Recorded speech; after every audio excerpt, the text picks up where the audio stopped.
تعالیٰ نے حضرت عمر بن خطاب رضی اللہ تعالیٰ عنہ کے زمانے میں مصر کو فتح فرمایا۔ اب مصر کی حکومت مسلمانوں کے ہاتھ میں آ گئی، اور وہاں پر فاتح مصر حضرت عمرو ابن العاص رضی اللہ تعالیٰ عنہ کو وہاں کا گورنر بنایا گیا، اور خلیفۃ المسلمین حضرت عمر بن خطاب رضی اللہ تعالیٰ عنہ تھے مدینہ پاک میں، اور مصر میں گورنر حضرت عمرو ابن العاص جو صحابی رسول ہیں۔ اس فتح کے بعد کچھ دنوں کے بعد یہ حادثہ پیش آ گیا، مصر نیل نے پانی دینا چھوڑ دیا، بند ہو گیا، خشک ہو گئی نیل۔ اب وہاں کے تمام ہی حضرات آئے حکومت کے پاس، حاکم مصر گورنر مصر حضرت عمرو ابن العاص رضی اللہ تعالیٰ عنہ کے پاس، اور کہا کہ حضور ہمارے یہاں کا دستور یہ تھا کہ کسی نہ کسی لڑکی کو اس کی قربانی کے لیے پیش کرنا پڑتا ہے،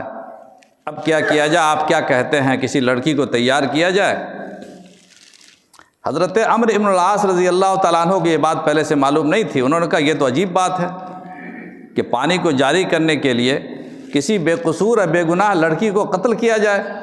یہ تو شریعت اس کی اجازت نہیں دیتی، میں تو اس کی اجازت نہیں دے سکتا ہوں، لیکن میں مشورہ کروں گا اپنے امیر المومنین حضرت عمر بن خطاب رضی اللہ تعالیٰ عنہ سے میں مشورہ کروں گا، تب میں جا کے بتاؤں گا۔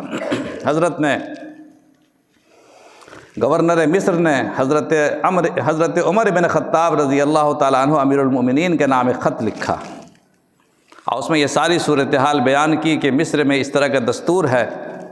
مصر میں دریائے نیل نے پانی دینا چھوڑ دیا ہے، اگر نیل میں پانی نہیں ہوگا، دریا میں پانی نہیں ہوگا، کوئی کاشت نہیں ہوگی، لوگ پیاس سے مر جائیں گے۔ اس کے لیے لوگ یہ کرتے ہیں یہاں پر کہ کسی ایک لڑکی کو قربان کرتے تاکہ سارے انسانوں کی جان بچ جائے۔ حضرت عمر بن خطاب رضی اللہ تعالیٰ عنہ امیر المومنین کو جب یہ خط ملا تو حضرت نے جواب لکھا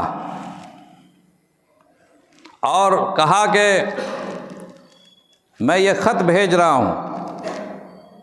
الگ سے ایک خط تھا، دو خط، ایک خط حضرت گورنر مصر کے نام تھا اور ایک خط الگ سے تھا۔ کہا کہ ایک خط میں بھیج رہا ہوں، جیسے تعویذ مانیے، ایک خط میں بھیج رہا ہوں، اس خط کو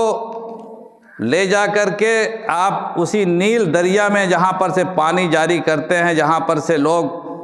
لڑکیوں کے قربانی پیش کرتے ہیں، اس جگہ پہ جا کر اس خط کو پھینک دیجئے گا، چھوڑ دیجئے گا،